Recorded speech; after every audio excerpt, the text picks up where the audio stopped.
Okay, welcome to week 7. I'm going to leave a video also with instructions about logistics of the course going forward to get all of that settled.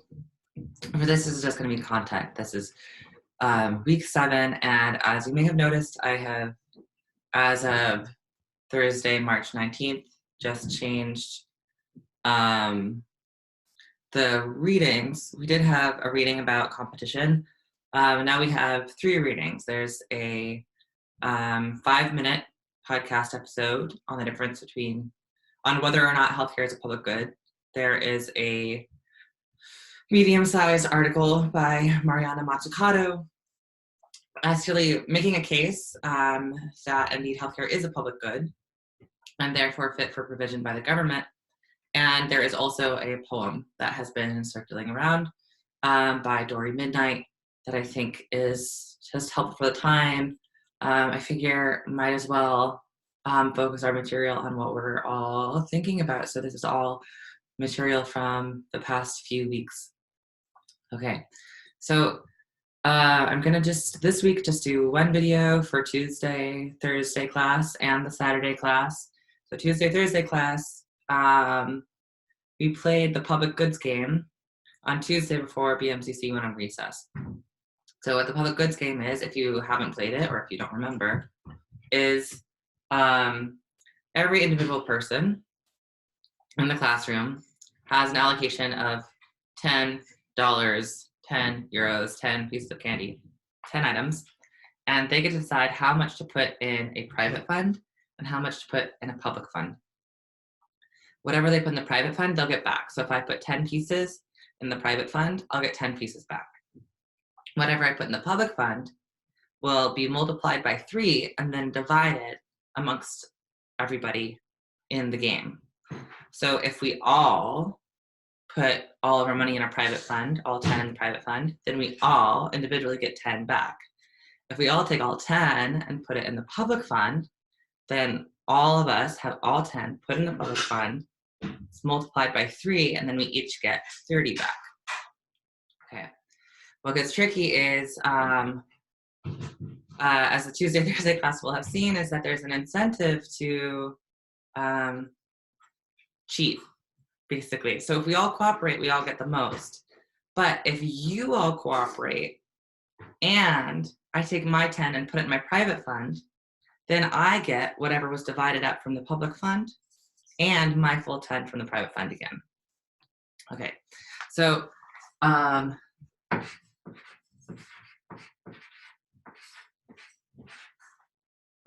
looking at the public goods game. And this is going to be a little bit of we're going to see how chalk-wise this works. So please send me any feedback you have about whether or not chalk is working. Okay, so with the public goods game, we can use a tool from game theory. So game theory is a branch of economics. And if you remember, when we're thinking about ontologies, who makes decisions and how do they do it, game theory seeks to understand how people make decisions. So when we played the ultimatum game and the dictator game, those were games that can be analyzed in game theory. And one of the tools of game theory is a payoff matrix.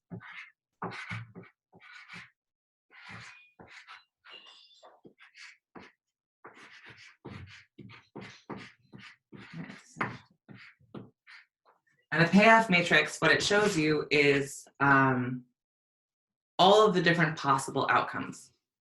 So if we think about the public goods game being played between 2 people, player 1 and player 2,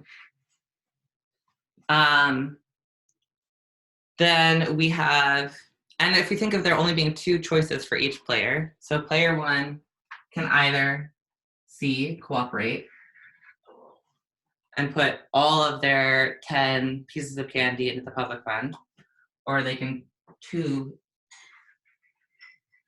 that's defect,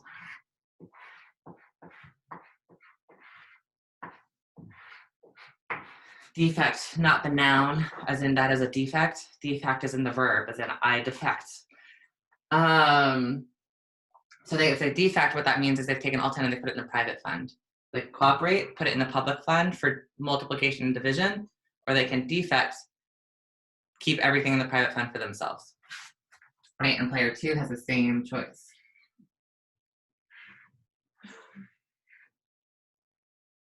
So in the first instance, if we both cooperate, then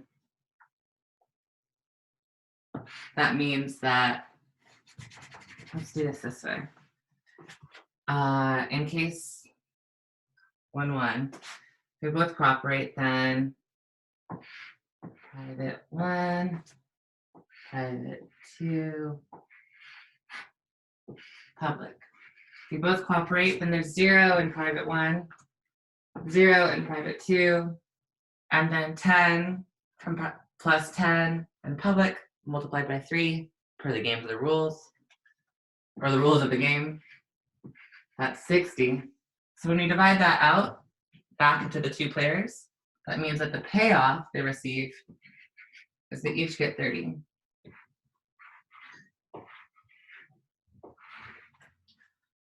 Cool. If instead they both defect, which is to say they both keep their 10 to themselves, then player 1 puts 10 here, player 2 puts 10 here, and then there's nothing in the public fund. Nothing multiplied by 3, 0. Great. So then player 1 gets back this 10, player 2 gets back that 10. So in the defect spot, got 10 and 10. Now, if, let's say, player 1 cooperates, wait, that's not cooperating. If player 1 cooperates, then they have nothing in their private fund, and they put 10 here. Player 2 puts defects, puts nothing in the public fund, puts 10 here. The 10 here by player 1 becomes 30 multiplied by 3. And so when we divide this up by 2, each fund gets back 15. So that means that player 1, who cooperated, gets 15. And player 2, who defected, gets 25.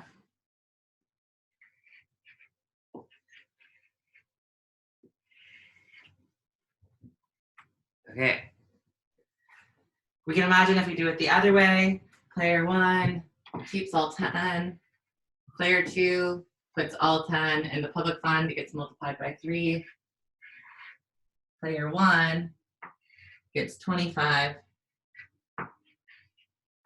Player 2 just gets 15.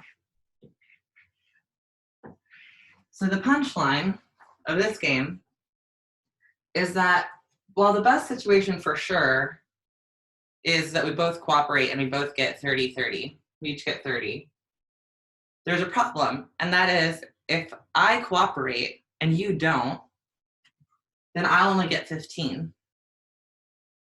And if you cooperate and I don't, I'll get more than you, 25. So in order to protect myself from a loss, what ends up happening, according to game theory of this type, is that we all end up defecting. And as those who played it will find out, that's kind of what happened. We didn't defect all the time, and we had some shades of gray. We didn't have to allocate all 10 to one or the other. We could divide it up. But we tend to move towards defecting to protect ourselves against being cheated in a situation where one person defects even though we didn't. Okay. So what's the point of this game? First of all, to keep in mind that this way of playing, this moving towards this defect situation, keeps in mind the idea of economies 1 being run by individuals. And I think I'm going to need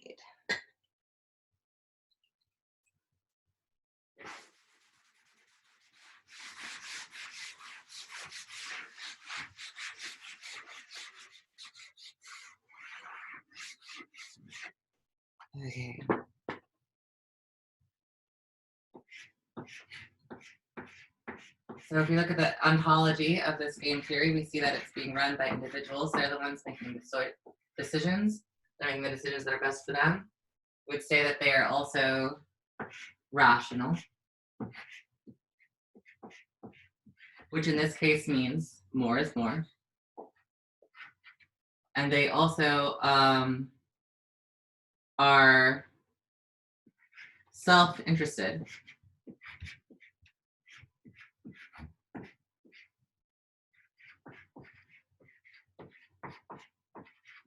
This is important because if I were interested in the collective, instead, the way we would play this game would be a little bit different. So if here I'm just interested in, if I'm player one, I'm just looking at this first slot. Right? I'm interested in what I get.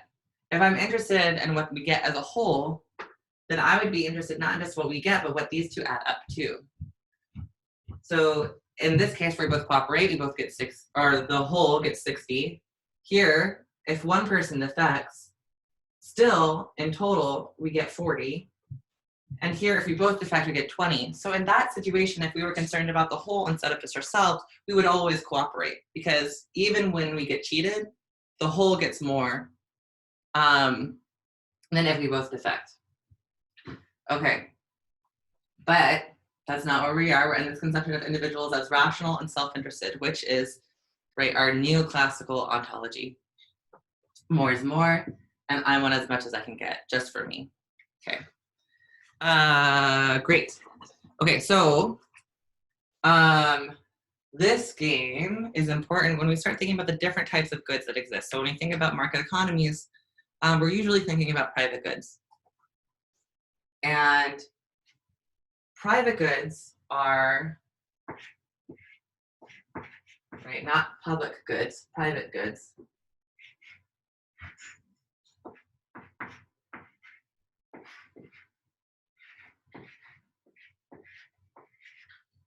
Are goods that are first rival. And what it means to be a rival is that if I have it, you can't have it. So I have this piece of chalk, you can't have this piece of chalk. Because it can't be held by both of us at the same time, right? So private good is rival.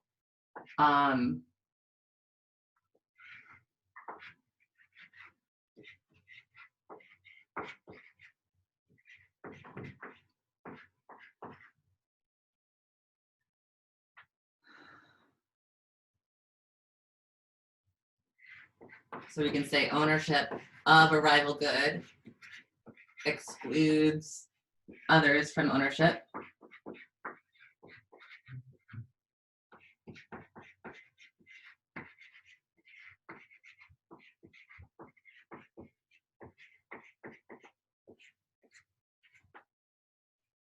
Cool. So it's rival, and then it's also excludable.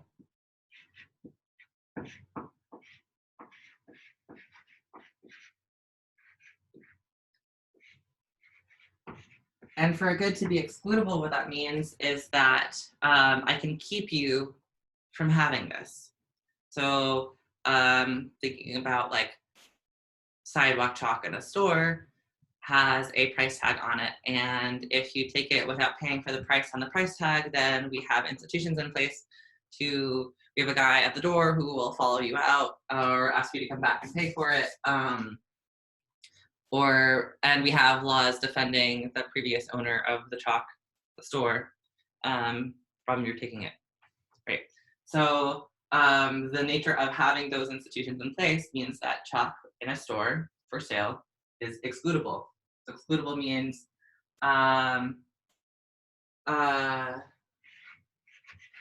ownership can be prevented. Now, you might, if we were in class, I would ask you to stop and think about what that means. So what goods are rival or excludable, and can you think of a counterexample, something that is not rival or excludable? You might pause now, because I'm about to tell you, if you want to think about it. Otherwise, onward. Okay, so ownership can be prevented.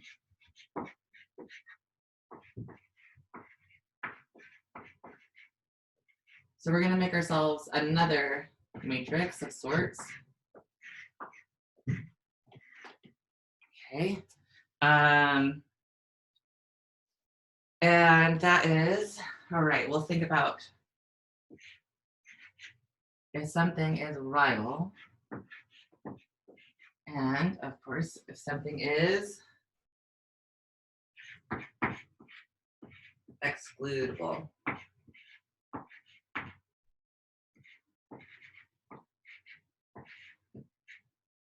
Okay, so here we're gonna have a yes, we're gonna have a no, we're gonna have a yes, we're gonna have a no. Cool. So sorry, I have to keep like wetting my chalkboard or it doesn't show up on the video, so it's a little bizarre what's happening here. But what is it? Okay, so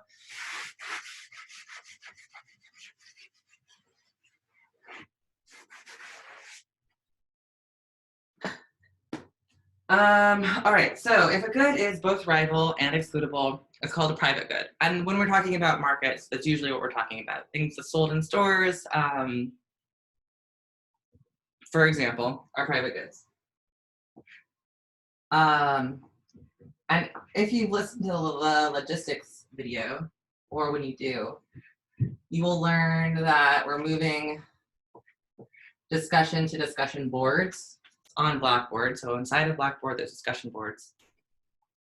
I'm going to give you every week prompts for how to answer those inside the discussion board itself, but also if you wanted to, another thing that you could be doing is writing about what things are private goods and what are not and why. That would be one way to respond. Okay, so that's private goods, the rival and excludable. Okay,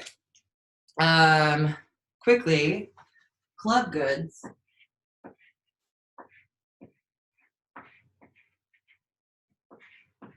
Like, right, club goods are goods that are excludable, but they are not rival. What that means is things like, if you think of literal like clubs, like membership to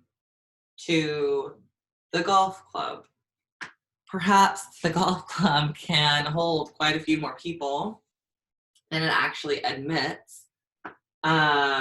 But because it has a gate around it, and because you have to be a card-carrying member or have your name on the list or something, you can be excluded from its use. But because you're enjoying the golf club does not mean that somebody else can't also be there.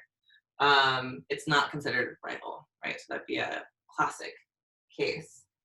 Another version of a good that is excludable but not rival would be something like the Wall Street Journal, which is available online.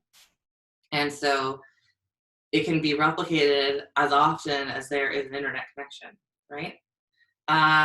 But because it's behind a paywall, it is excludable. So as BMCC students, you can register for the Wall Street Journal because we have a subscription there, but we had to purchase that subscription. If we hadn't purchased that subscription, then we wouldn't have access to it. So even though it's not rival, many people can read the same article online without impeding anybody else's ability to do so. It is still excludable. I can still keep someone out. Right. Okay. Common pool resources.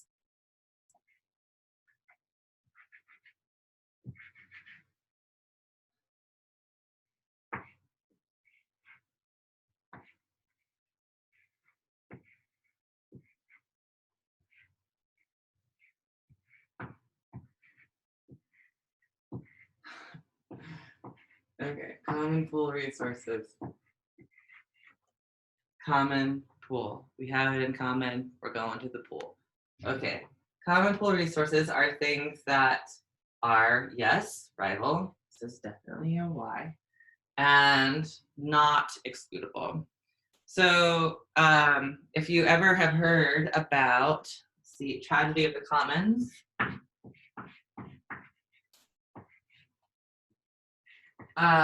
economists like parables. One of our parables is the tragedy of the commons. The tragedy of the commons takes place in a world with This understanding of economic actors, there are individuals that make individual decisions, and they are rational and self-interested. And there's a story about a group of individuals who act like this, um, and all are, raising sheep or something. And we have this one plot of land that has lots of grass for the sheep to eat, all sort of corralled in the middle. But the problem is anyone can use it. There's no ownership specifically of it. So people just go and lead their sheep to the pasture. And as a result, it becomes overgrazed. There's no more grass available. So when a sheep eats grass, no other sheep can eat the grass. And this way, it is rival. The ownership of one excludes ownership from the others, right? So one sheep eats grass, the other sheep can't eat the grass. It is rival, but it's not excludable. There's no gate, there's no membership fee, there's no paywall. And so anybody can just come around and eat the grass. And as a result, we often find the tragedy of the commons that resources have been completely depleted. One way economists have misused this myth is by applying tragedy of commons to societies with which they were not familiar, moving to societies that hadn't been observed by Western European economists before, and assuming that they were woefully mismanaging their resources because they had what looked like common pool resources to Western European economists.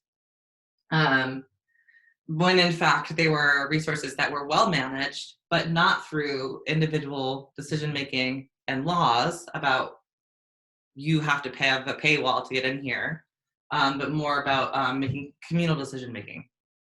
Right. We'll get into that in a second, just here at the end, about the difference between ways that we can make command. Okay.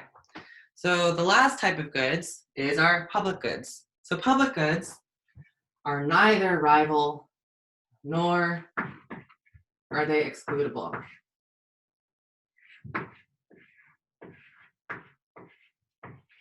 So public good is something like, and this has a lot to do with scarcity, right? So remember, scarcity is kind of shades of gray. We don't always know when something is scarce or not. It depends on how much we have, and that how much we have might shift over time. So one public good that we might think about is clean air to breathe. There are some cases in which it hasn't been so freely available, so non-rival. But in general, I cannot exclude you from breathing. And your breathing does not impact my breathing. In general, we can still say that that's true. There's a lot of different types of goods in this environmental category that are considered public goods. Even though over time, the environmental goods like clean water or even use of the freeways have become more and more limited. So we would say that the freeway is a public good. Anyone can get on it if it's not a toll road. And it is not rival. If I get on it, still you can. That's less and less true over time, right? As they become more and more congested. But those are the types of things we generally categorize as public goods. Okay, so then this is the final point for today. Is one, when you're thinking about responses to this subject, try and populate more options. What are other things that you think about, that you're thinking about now? Are they public goods or not? But also keep in mind that in this concept, rival and excludable, some of these aspects are manifested. So when we're asking the question, for example, should healthcare be a public good? We're alluding to the fact that things aren't necessarily public goods or private goods by their nature.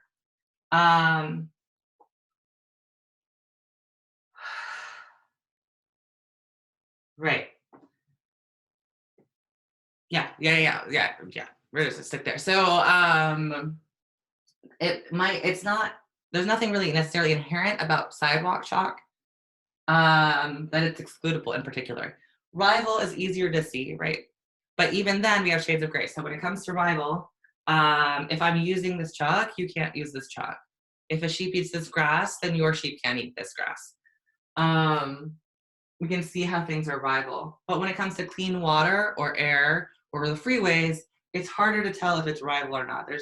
It's related to our concept of scarcity. When is something scarce? If it's scarce, it might be rival.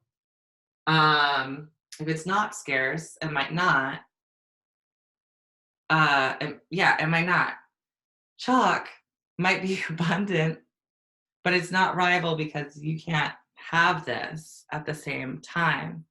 You can't breathe the same air that I'm breathing right now either, but because we have a lot of it, we still think that it's non-rival.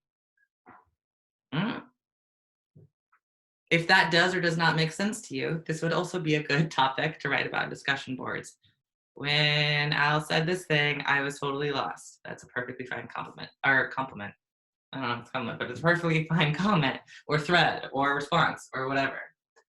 Okay. Right, so that's the first thing. So the rival is a little bit artificial because we have to decide whether or not we think something is scarce. So if we're going to decide if it's scarce or not, right, when we make an argument, we have to have a good premise. What would qualify something as being rival? How scarce must it be in order for us to decide that it is finally rival, right? Okay. On the excludable side, this is largely manifested. It has to do with our rules. So inside of a market economy or inside of an economy of any kind, we have a command structure. And we can have, let's see if this will go. Okay, command by rules. So I don't know how well you can see this, but this is command. You can have it by rules. So that's like law, infrastructure, police, judicial systems, security guards, all of that can be command by rules. You can also have command by coordination. The distinction between rules and coordination is not incredibly important to me. It's just a way to distinguish two ideas. You might use different words. These aren't like capital letter words. These are just different ways of thinking about it. We might think about laws, legality, whatever. And then coordination is more agreements. So a golf resort is excludable when we put a gate around it and a paywall and have membership fees, right? A golf course is not excludable if we don't have any of those things. We could have a non-excludable golf course that's just like somebody built a golf course and we all go there, right? We can think about swimming pools, right? Much the same way. There are swimming pools where you have to have membership in order to go into the swimming pool. And there are swimming pools where you can just wait in line and then you get to join whenever you get to join, right? But the thing that makes it excludable or not is not the good itself. Like, it's still just a swimming pool. It's a decision that we've made and that how that swimming pool is going to be managed. Right. So in our economy, we generally make things on the basis of legality. But you might even think of some examples of where allocation decisions, that's what we're talking about, who gets what, allocation decisions are made not by laws, transferring of ownership, purchasing power, but coordination. I'm thinking about, is there a chair in your house that only one member of your family gets to sit in? Can that be transferred through payment, or is it just that person's chair? For example, or I'll leave it there, and I'll leave you to, if you have other suggestions, you're not sure if it's an example of it or not, want to try it out. I would really suggest to you to throw in the discussion board anything that you think is a public good, a private good, rival or not. Any command structures that don't involve sort of legality. And ultimately what I'm asking you to do for the responses is think about whether or not we should make certain things public goods or make them private goods. And that in part revolves around this idea of excludability. And that actually reminds me to come back to rivalry. So I said rival, right, has to do with scarcity. And scarcity has to do with how we perceive things. How little air do we have to have before it becomes scarce? It can also be manufactured. We talked about, when we talked about scarcity, we talked about limited editions, for example.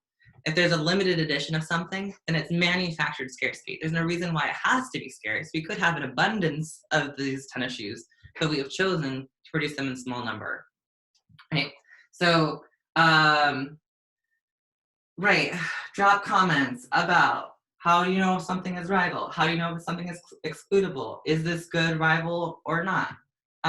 Is this command, decision, rule, or coordination? What does scarcity mean for me? And in particular, when you're doing your papers, which are now, and I kind of always have been, but now specifically 2 or 3 paragraphs, most likely 2, healthcare in particular, can it be moved to any of these sectors, and which one would be best? All right, thanks. Please send me any comments you have about the effectiveness of this video. I will drop you another one about logistics. Be well, take care of each other and yourselves. Oh, perfect timing. All right, thanks. Bye.